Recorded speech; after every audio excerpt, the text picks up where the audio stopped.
Oh man, cat, we live. We live.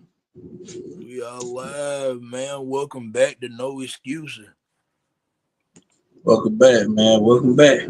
Oh man, fat. Before we go any further, man, tell the good people at home what to do, man.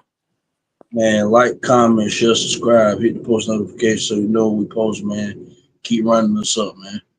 Get us across the algorithm, man. You know what I'm saying? Facts, man. So, oh man, where you want to start this one? Where you want to start this one, man? Whichever way, Travis or I um, tell you what. Hold up, man. First off, man. You know what? Hold up, man. Hold up, man. I'm missing something.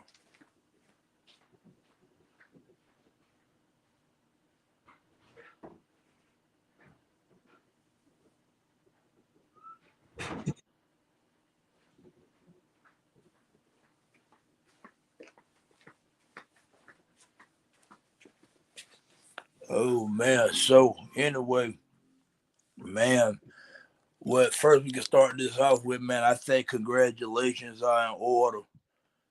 Congratulations are in order, man, for the Florida Gators men's basketball team and the University of Connecticut, aka the UConn Huskies women's basketball team. They both won yeah, national titles since the last time we recorded.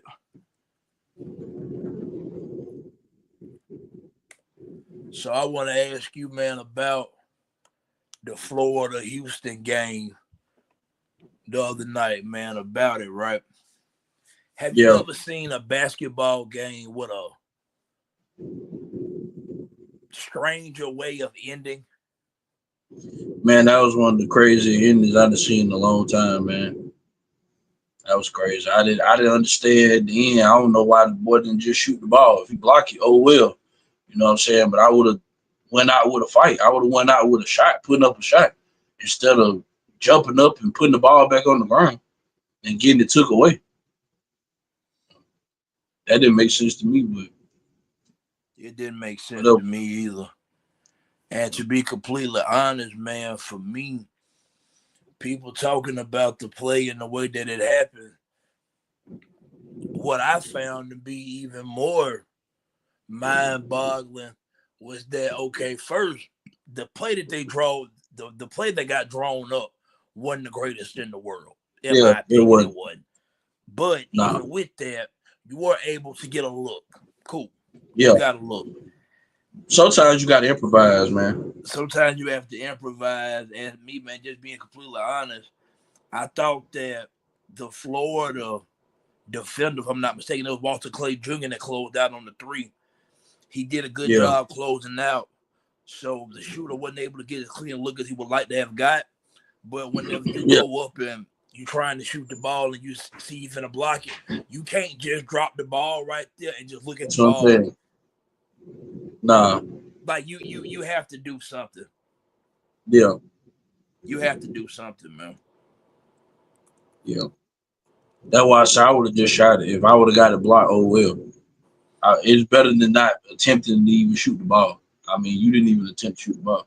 You You literally can't jumped up. And, like, you can't literally not shoot the ball. yeah, you jumped up and dribbled, and then you couldn't touch it no more. Like, you didn't even give yourself a chance. Who knows? You might have could have made it on some lucky stuff. You know what I'm saying? Who knows? A lot of I you just agree. seen a lot of lucky shots happen.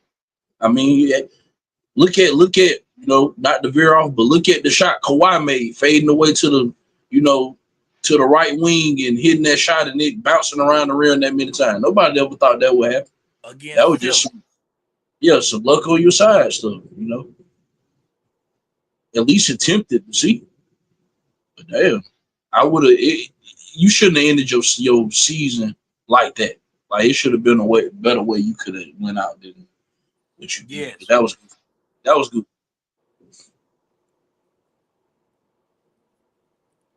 Yeah, that was very. Oh man, but I don't want to, you know what I'm saying, make this all about Houston's blunder at the end, which I did think it was a blunder, and you could tell watching that game that me personally, at least what I took away from it, I felt like Florida was the better basketball team. I felt like that going into it. So the other day, obviously, that didn't change anything for me. What kept Houston in that game? Houston might have been a bit more athletic. Houston could play Yeah. around the rim better, but Yeah. as far as like actually playing basketball, I thought Florida was the better basketball team. I think Florida had the better coach. Some of the stuff that Florida was drawing up on the sidelines coming out of timeouts on offense was extremely creative. Yeah, It looked Houston like offense don't modern work there. basketball. Some of that stuff Houston was doing on the offensive end, it was like, this is not going to be able to maintain to win this basketball game. Yeah. Yeah. It wasn't never they didn't never really come up with offensive game plan that they could just, stick to whenever, they needed to stick to a certain, game plan, whenever, especially when they got deeper in the game. You could just Yeah. tell that they was just, you could tell the team that was more like, as far as basketball smarts with IQ, you could tell Florida had a higher IQ than Houston did. Not to knock Houston, but you could just tell. Like a lot of Houston, what they was doing was freelancing and stuff. But Florida was actually, they are actually drawing plays up, drawing plays up and making it look like basketball smarts. You know what I mean? So I knew Florida, like I say, Florida. I was with Florida really with the since the Sweet 16. I just knew Florida was the best team up in like far as like being a deep roster. I just knew that I didn't see nobody out there that was going to be able to just, you know, be able to out outman them because, like I say, they got big men. They got guard player number one. He probably was the best guard, one of the best guards in college basketball this year. And I had all the look. I had all the faith in Florida. I had all the faith in Florida. I knew it was rough for Houston when at halftime Walter Clayton Jr. had 0 points and they only led by 3. Yeah. I kind of knew then, like, it don't matter how dramatic it's gonna look at the end. Florida gonna win this game because Walter Clayton ain't gonna finish this game with no points.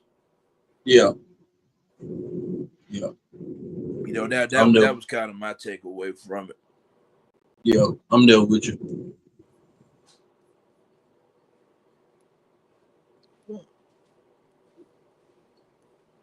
Yeah.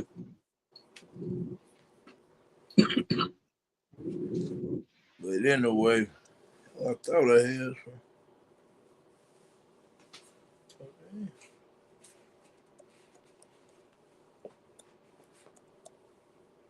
Look, Cap. Trying to get something cooking over here.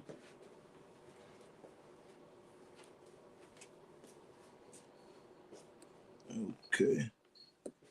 Oh, look, we might be on to something now.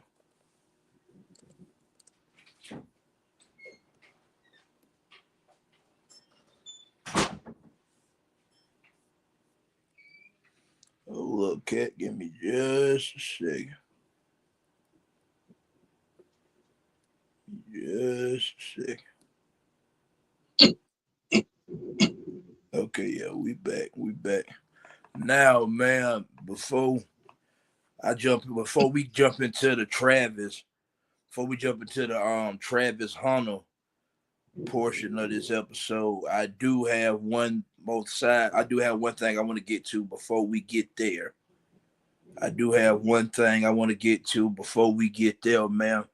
You know, this how you could tell whenever you getting old. Because, man, over the weekend, if I'm not mistaken, it was Friday, man, a Roll Tide legend, Julio Jones, announced his retirement from the NFL. Man, let me hit the round of applause real quick.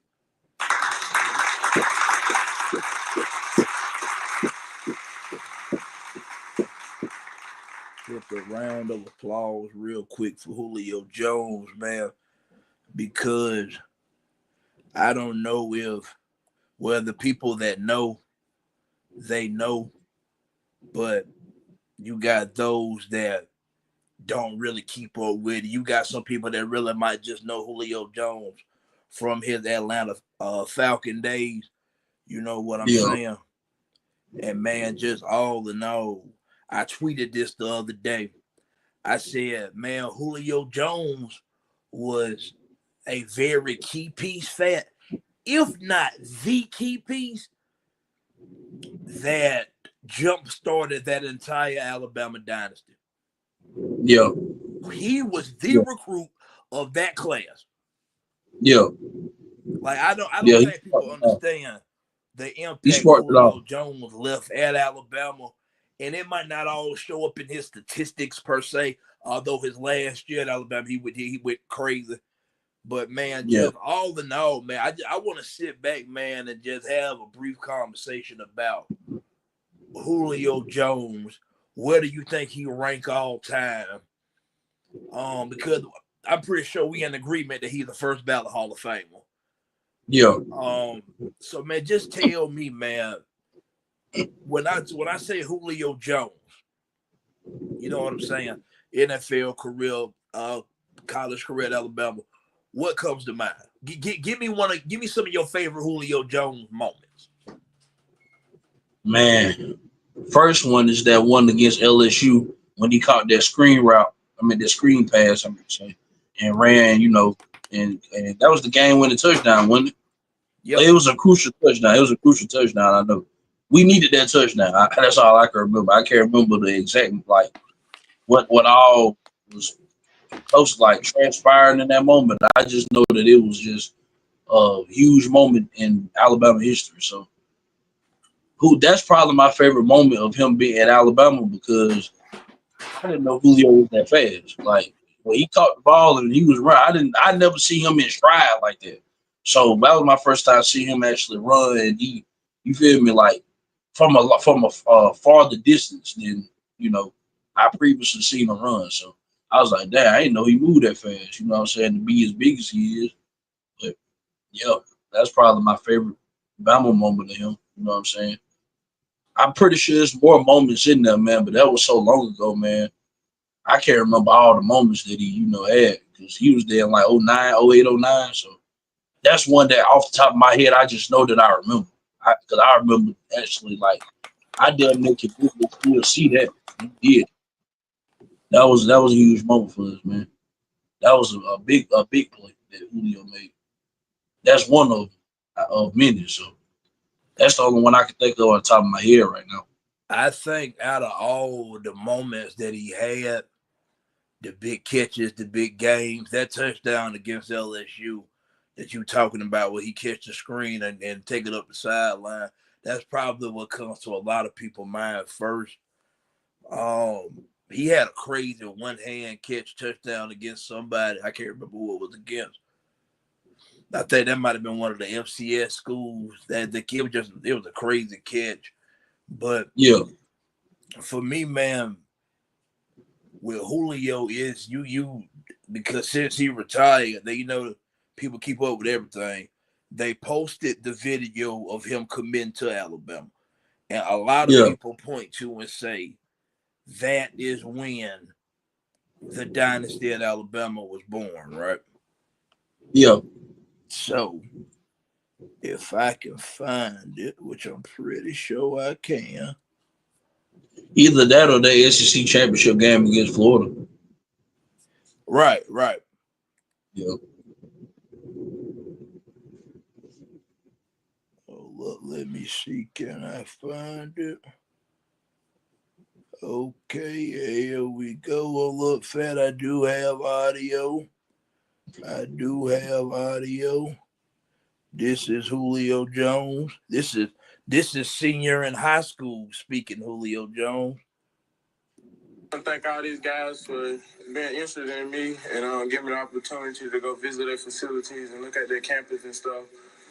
And I'm gonna make my decision by where I feel the most comfortable and where I feel like home at. So I'm gonna be going to the University of Alabama.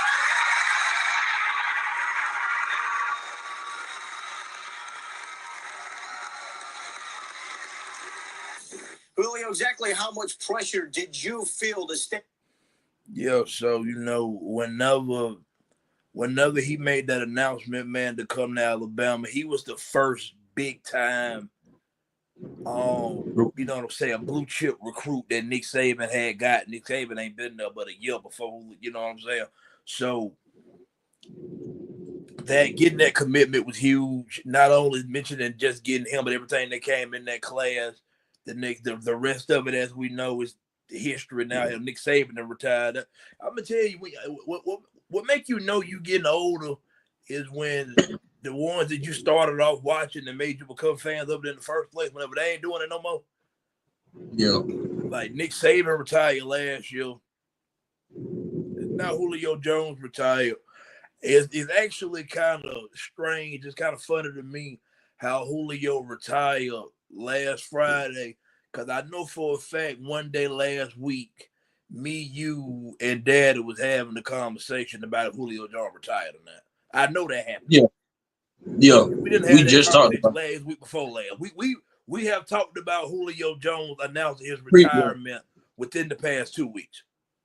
Yeah, we definitely. So Me and the you, I fact know. that he did it, because I'm not sure we, you know what I'm saying, spoke that into existence. But I just think, man, when you go back and you look at his career, I think you can say Julio was the best of his generation. If not, I'm not gonna fight nobody that want to put AB over Julio. It's just a matter of preference. Julio more of the big physical specimen. AB more of the quick, shifty, you know what I'm saying, type of receiver, whichever one you like more. But Yeah. yeah, the bias in me gonna make me pick Julio Jones. I'm an Alabama fan, but either way it go, when it's all said and done, man, a top 10 player of all time. I mean, a top 10 wide receiver of all time. Excuse me. I think he the best player in the history of the Atlanta Falcons. I do. I think he go in front of Michael Vick. He go in front of Matt Ryan. I think Julio Jones is the greatest Atlanta Falcon of all time. I do. Yeah, me too. Yeah. Like I'll be honest, I don't even really see where you can debate that at. Yeah. Yeah. I agree with you. Like I don't see the debate for that. And you know, so for me, I wonder where does Julio rank on the all-time list? I think on mine, I might have him at 6. Wide receiver. Wide receivers of all time. I think I got him at 6. I can't put Jerry Rice. That's Jerry Rice. Nobody can go in front of Jerry Rice. I got T.O. at 2nd. I'm just a big T.O. fan. You can put, I got Moss at 3rd. If you want to swap Moss and T.O., I ain't going to fight you over that. So the top 3 for me going to always be Jerry Rice, T.O., and Randy Moss.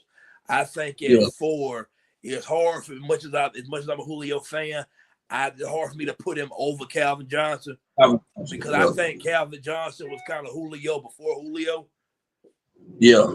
So, you know, big physical specimen at wide receiver. So I would probably put Megatron at 4. I'm be honest, I think maybe at his peak, he's better than this next name I'm about to say. But I will give the nod to Larry Fitzgerald, maybe strictly due to a longevity type of thing. Because I think peak for peak, Julio might have actually been a little bit better. But I'm not mad at somebody that want to put Fitz in front of Julio or Julio in front of Fitz. But I got Julio somewhere between 5, 6, and 7. One of the greatest to ever play the position. Oh, yeah, definitely. One of the greatest to ever play the position, man.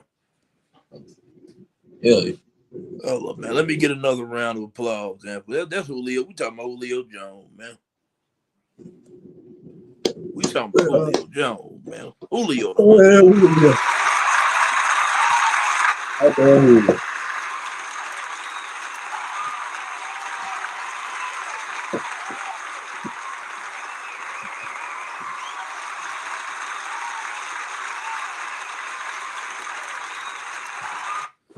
So now moving on from one freakish athlete to another, Travis Hunter.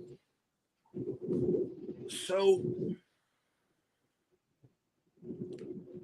Travis might be the most unique study of a player I've seen due to his versatility and being able to play at a high level on both sides of the ball. Because I don't think, while there may be players that did sort of kind of what Travis did, like Deion played a little receiver, was mainly a corner. Chris Gamble did it at Ohio State. Like, players have done it. Charles Woodson did it a little bit. Players have done it. But Travis played literally the whole game on both sides of the ball. His entire collegiate career. He won a Heisman Trophy doing it, you know. So I want to say to you, because I got on the bar, should Travis play both ways in the NFL? I want to ask you, should he play both ways? And if not, which one do you think he should play? Yeah.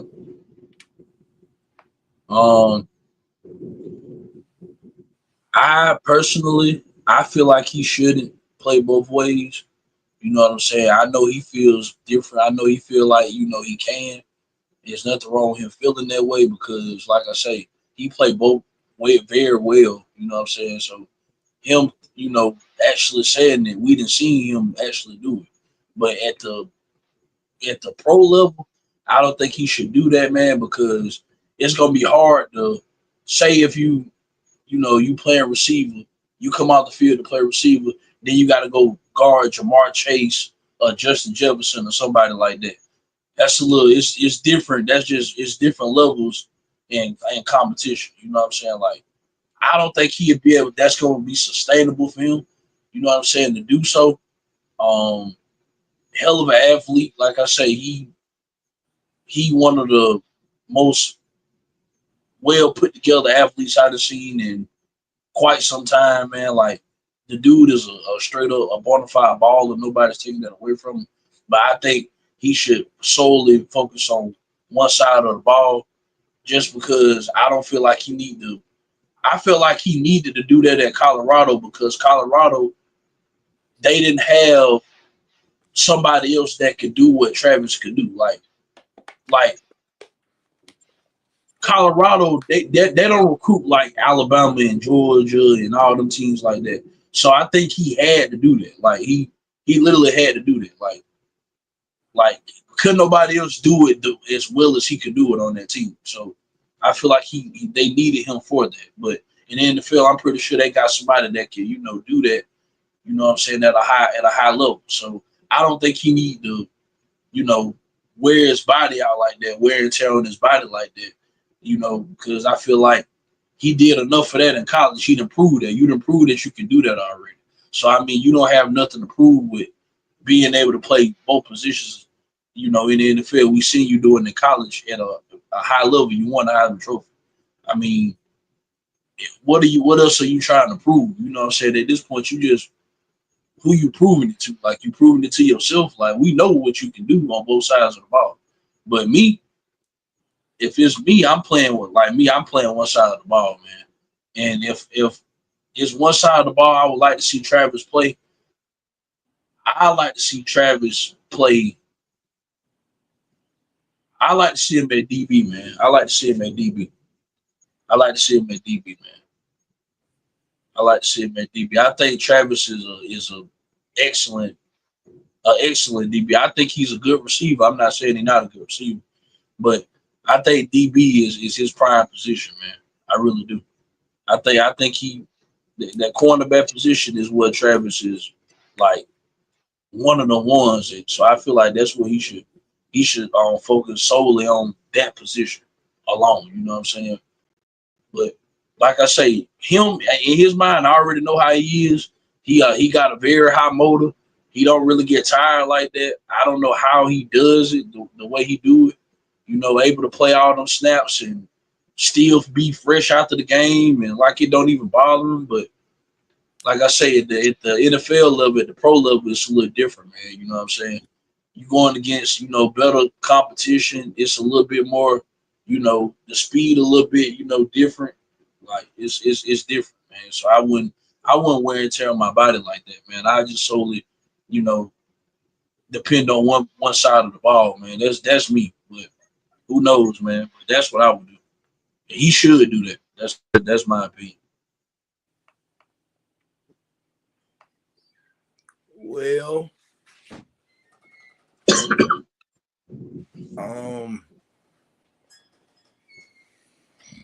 should he play both ways? And if not, which one should he play? Before I give my answer, man, I want you to hear some.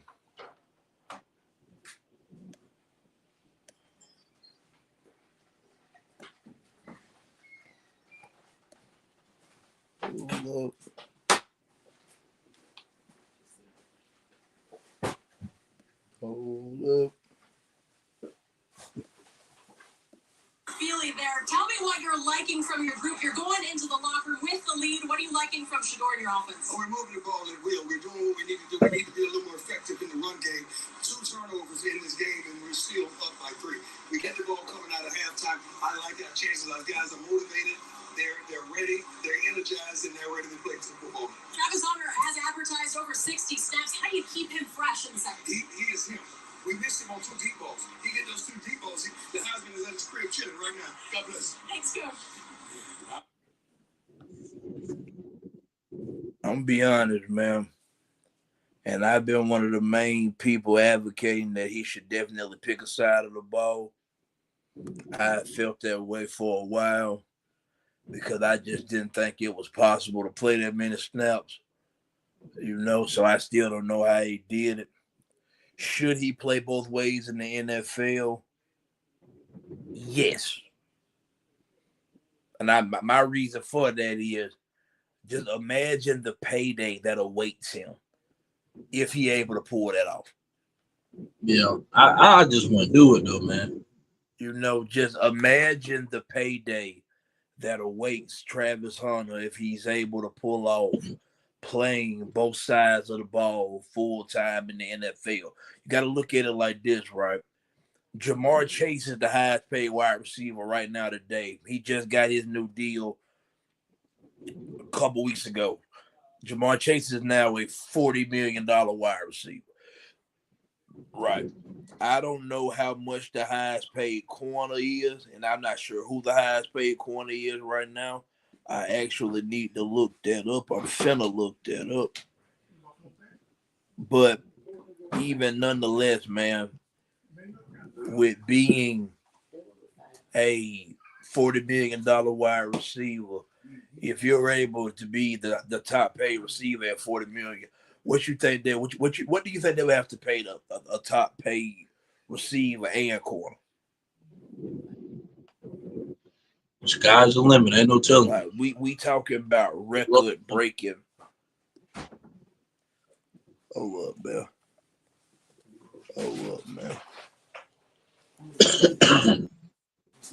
Let me see who the highest paid corner right now. The Patrick Surtain.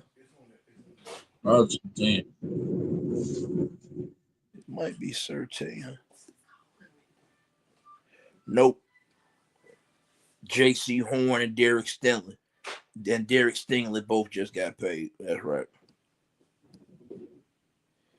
So, Fat, think about it like this, right? I just told you Jamar Chase getting the $40 million a year. Derek Stingley, who just became the new highest paid corner, he just became the first NFL. He just became the first defensive back in NFL history to earn $25 million or more. So the gap between receiver and corner, as far as who making the most money, leaning heavily towards wide receiver. So if you're gonna pick a side of the ball, that might be the way you want to lean. But I'm kind of with you, man. I wouldn't mind seeing Travis at corner because I actually do think he's better at corner than receiver. But I get why the casual eye would say he's better at receiver because he's so good at that and scoring touchdowns. And you know what I'm saying? That's what a lot of people watch football for. So a lot of stuff with corner, when you that good at it, it don't get showcased because you don't get much action. Yeah. So I get why people would easily go him being that receiver over corner, but I think go back and watch his corner tape. It's impressive. Yeah.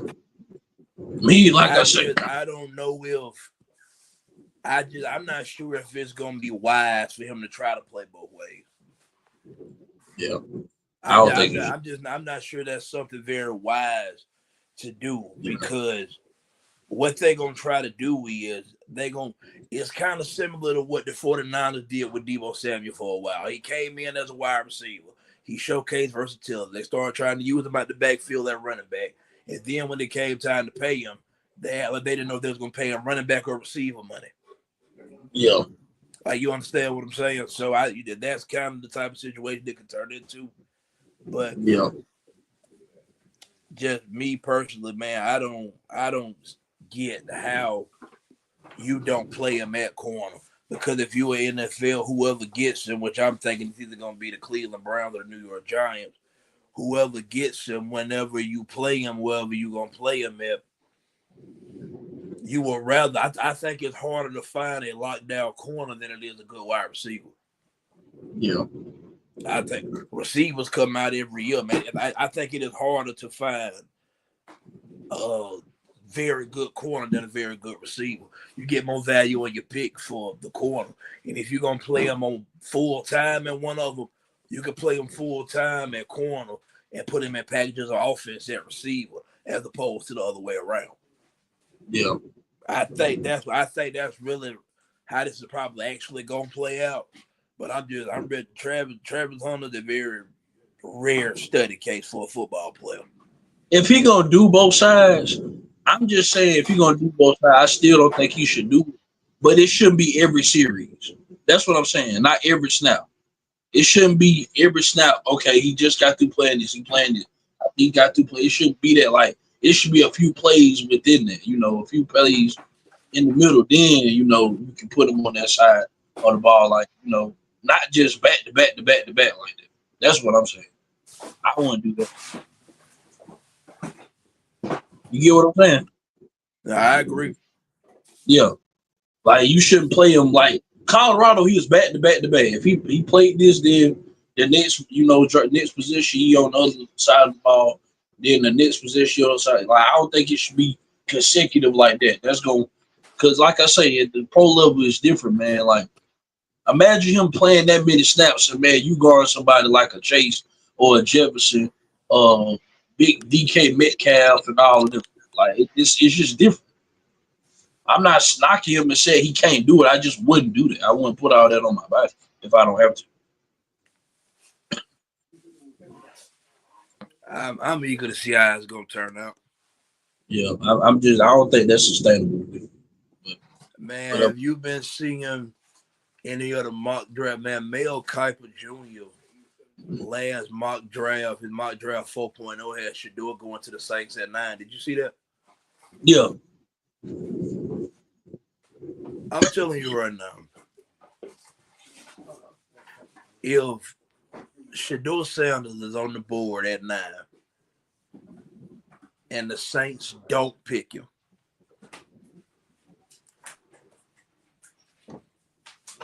I'm gonna be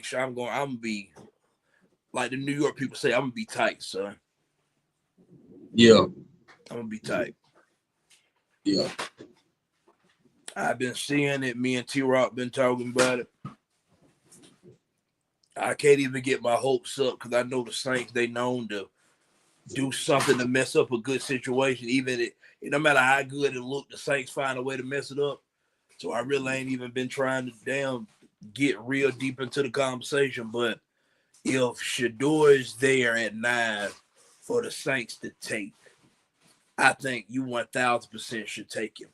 And my reason for it, because I like Shador, especially at that pick with that value. I think either Travis Hunter or Abdul Carter is the two best players in this draft.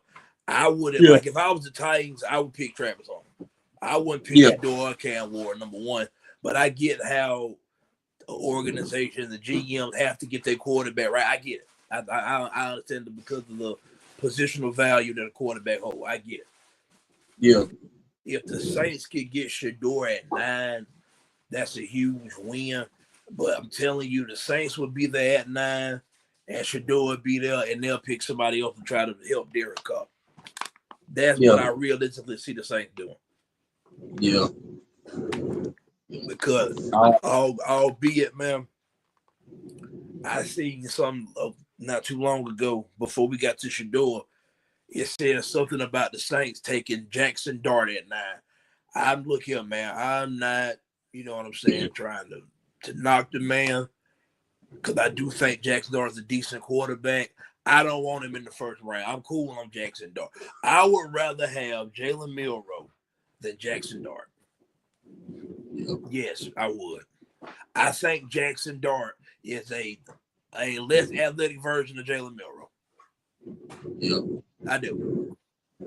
If it come down to them two, but I don't know, man. We'll see what the Saints gonna do as far as that go. We'll get more into the NFL draft as we get closer and closer to it. The draft in 16 days, 17 days, 15 days, something like that. I think 15 days. So yeah. But now, you got anything else on this? Not on that. Oh man. So man, moving in to what I'm thinking gonna be our last segment for the day. Actually, it's been a slow news week this week, man. It really has been. Yeah. But Billboard came out with another list.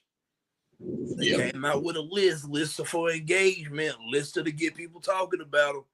So I'm gonna go over this real quick, and I want you to tell me. They don't say we'll break it down and we'll talk about it, man. Billboard dropped their top 25 female rappers list. I'm gonna read from 25 all the way to 1. Okay. 25, Tierra Whack. 24, Doechii. 23, Gangsta Boo. 22, Lady of Rage. 21, Big Glow, Glorilla. 20, Money Love. 19, Big Lotto. 18, Remy Ma. At 17, we have Rhapsody. Yeah. At 16, we have Doja Cat. Yeah. 15, we have Megan Thee Stallion. Yeah. 14, we have Left Eye from TLC.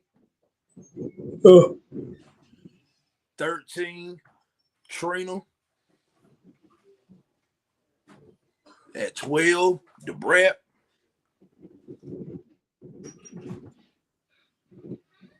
At 11, Cardi B. Top 10, Foxy Brown. Coming in at 9, we have Eve.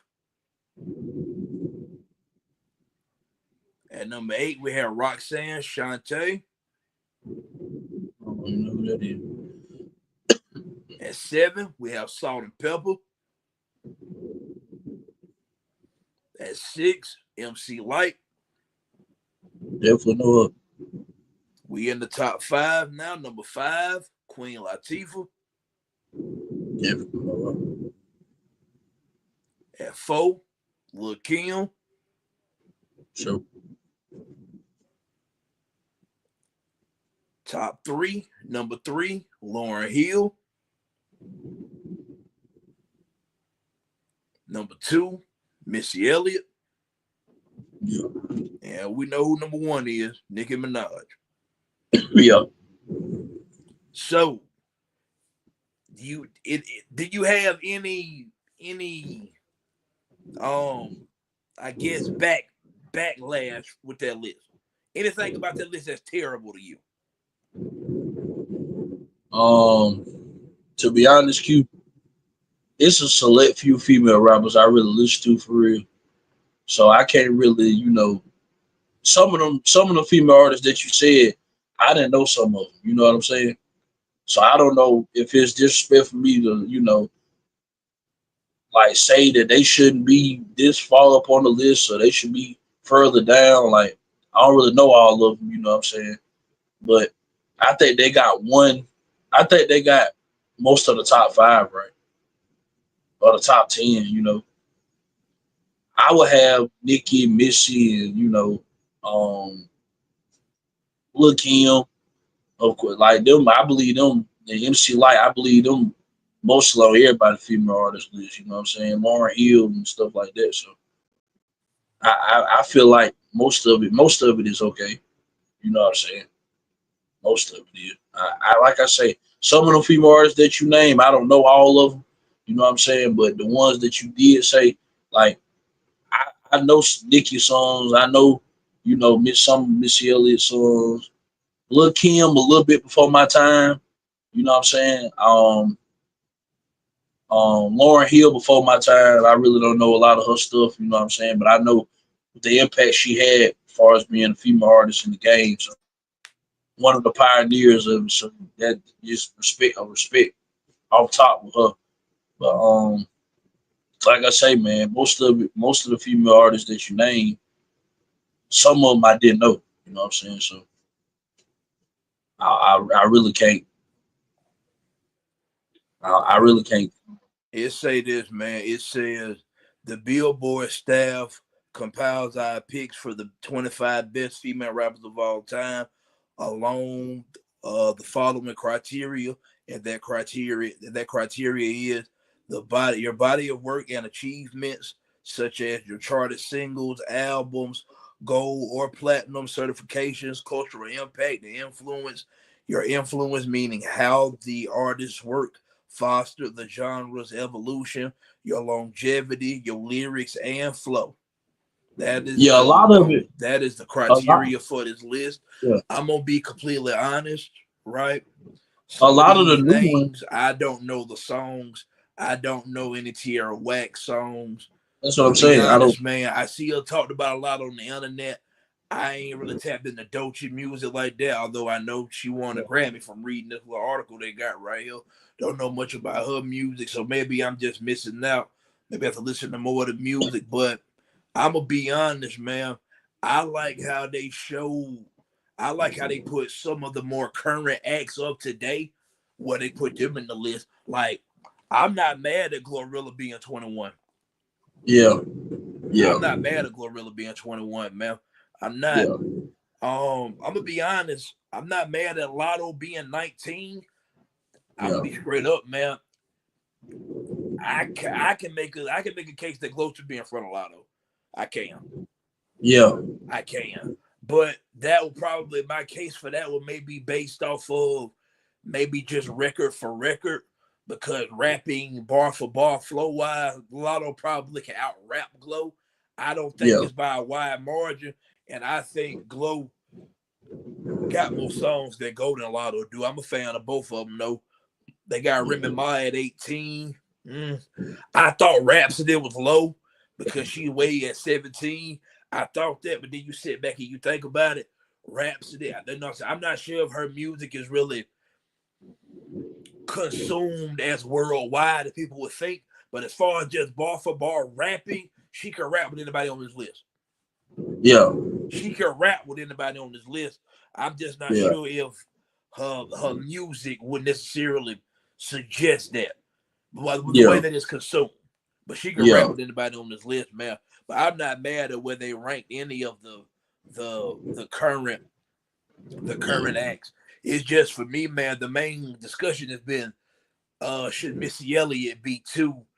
Because while Missy Elliott did what she did in the rap game, a lot of Missy Elliott's you know, what people really admire and enjoy from her work might not necessarily be her rapping, it's the songwriting. She got hits for other people. So she wrote for other people. There's more or less the hooks. I'm not sure for people are really creativity. considering Missy Elliott to be a elite bar for bar lyricist. So I Yeah, think that was people not with Missy Elliott being two on the list. I don't have a problem with it because I think yeah, they got their top five right for the yeah, people that want to be woke and try to come up with some way that Nicki shouldn't be number one on the female list. I don't see how you can make an objective female rappers list and not have Nicki Minaj at one, whether you like her or not. And I get it. I get it. Some of that comes with her affiliation with Young Money, and they ran up the whole 2010s, and the whole Drake. Nobody like Drake no more, and a lot of people been kind of fell off Nicki, and then You know, get to the point now, people out there, they don't like Wayne no more, and I understand all that. But just when you go down, you look at the body of work, you look at the iconic verses, she got the numbers, she got the fan base. I don't see how you can make an objective argument whenever you take into account their whole criteria. How can you not have Nicki Minaj at one? Exactly. I don't see how you can debate that.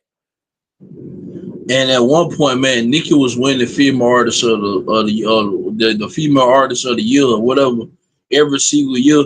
So that kind of made me like, damn, like who are the other popping female artists that Yes. That's why it's so hard for me with the females, because she stood out and set the bar up so high. It make you forget about some of these other female artists that was actually rapping during her era. You know what I'm saying, like, it just make you forget that shit.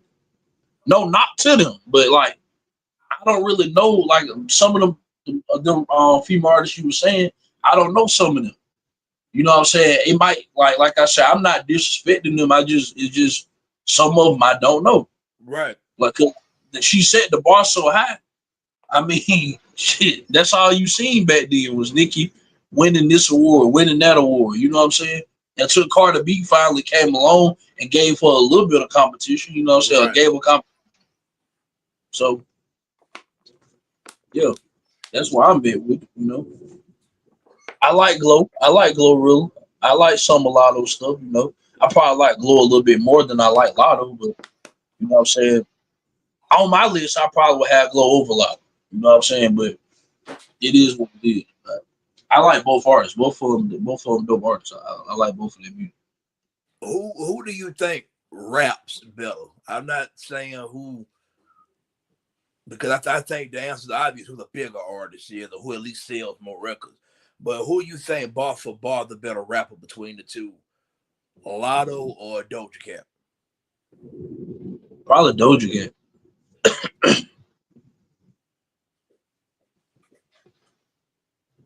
I'm not sure. I don't know. I don't know. Probably Doja, man. Doja can rap, man. It's close. It can go either way. Yeah, Doja can go, man. Either way. I ain't mad at whoever picked up. I just want to see what you. He snapped on that song with 21 Savage. It's on his album. Yo, NHI. She ate that. Yeah, she ate that. She snapped on that, but I don't know. I probably would go Lotto. I don't know. It's close. No, it's close. That can go either way. Yeah, that's close. Yeah, Doja can go. Man, how about Luka? Luka take his first trip back to Dallas tonight to play the Mavericks. You expect a big game? Oh yeah. These you know that we'll record next week. The regular season gonna be officially then ended. Next week, we're gonna start talking playoff basketball. Yeah. It's gonna be time to start talking playoff basketball, man. Yeah. So you know what I'm saying? We got that coming up. I'm ready to get into the playoffs. I ain't really got nothing for Alabama football today. They got A-Day this weekend, but that I don't even think that's necessarily a full scrimmage game no more. So I don't know what they're doing with that. So until we get more information on that, I can't really speak into Alabama football. Matter of fact, I do want to ask you one question about Alabama football before we wrap this episode. I want to ask you one question. Two questions. Maybe it can be quick answers. Who do you think is Alabama's wide receiver 2 this year? Trevor Bernard, or from what you've been hearing, because we ain't seen it yet, what you've been hearing, Isaiah Horton? Who is wide receiver? Because we know wide receiver 1 is Ryan. Who wide receiver? Yeah. That's kind of hard for me to. It's hard for me to put Isaiah Horton over Bernard when I see Bernard production last season. True. You know what I'm saying? I was thinking the same thing. Yeah, it's kind of hard for me to just say what I'm hearing from practice with Isaiah Horton. That I get that, but I can't just overpower that with what Trevor Bernard did actually in the real game. You know what I'm saying? He actually put production out there. Like, you see how good Trevor Bernard was last year, how productive he was. Not saying Isaiah Horton won't be our wide receiver 2, but right now I probably would still lean Trevor Bernard. just off the production I've seen last year. But it could change. What more, or if it could be what more or what different or what area needs improvement, what more would you like to see from Ryan Williams this year? I feel like he could get better at blocking. I think he need to work on that. You know what I'm saying? I think that's him being small too. You know what I'm saying? He's not a very big guy, but he can improve in that. He had a lot of drop passes towards the end of the season. You know what I'm saying? But I think that's gonna be fine. I think a lot of that was just him being a freshman and just having a little freshman slump towards the end. So I'm not really I don't look too much into that.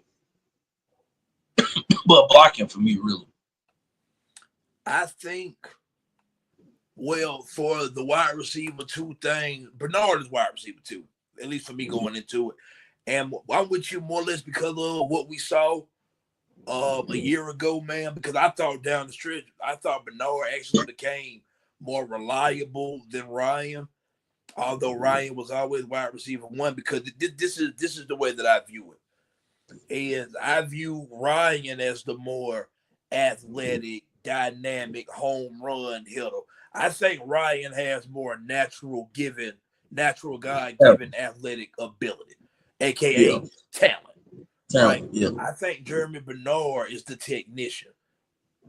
Yeah. Jeremy Bernard is the technician. So to be honest with you, as I want people to stay with me when I say it, because I want to make this make sense. I want to see Ryan this year add more Bernard to his game. Yeah. Where he becomes more reliable. Because while he does everything else at a pretty high rate, he did have drops, and I think he finished the season with 6 or 7 drops. That might have led the SEC or top 2 or top 3. I would like to cut that number down a whole lot. I can't find many holes to poke in Ryan Williams' game, man, because we know what he is. But if I have to pick something, I would like to see Ryan this year become more of a solid, reliable wide receiver. Yeah. I know for a fact the dude gonna do something at least once a week that don't look like it makes sense.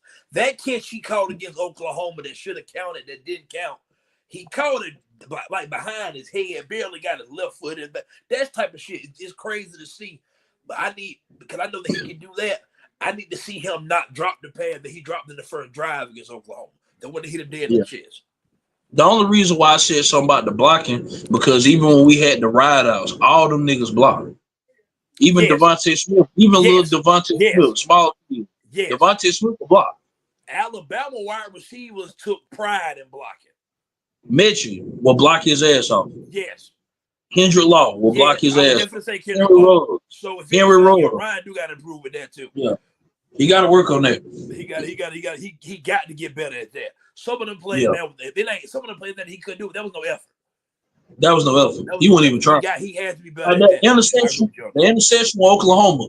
The interception with Oklahoma. Y'all can blame me all y'all want to. Some of that's on Ryan too now. Yes. Some of that's on Ryan. Well, on that one in particular, Kobe Prentice the one that missed the block. Ryan jumped out the damn way. Yeah. Yeah. But other than that, man, I ain't really got no holes to poke in this game, man. No.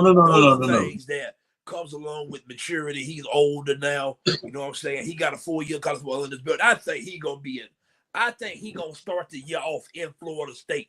I look for over 100 yards and 2 touchdowns first game of the year. Yeah. I think he's finna go on an absolute tear this year, man. Most players make a big jump from year 1 to year 2. So I'm ready to see it with Ryan, man. I really don't have much else left on Alabama football today. I really don't. Because, man, whenever you in the spring and you in the offseason, you're going to read articles and see what people really saying online. It ain't much to get into. Yeah. But you got anything else for this episode, man? That's all I can think of, bro. Oh, man. Well, we appreciate y'all for tuning in to this episode, man. Make sure you like, comment, share, subscribe to the channel, man. Like us on Facebook, man. Follow us on Facebook, man. We appreciate the support. There's no excuses, man. And we out. We out.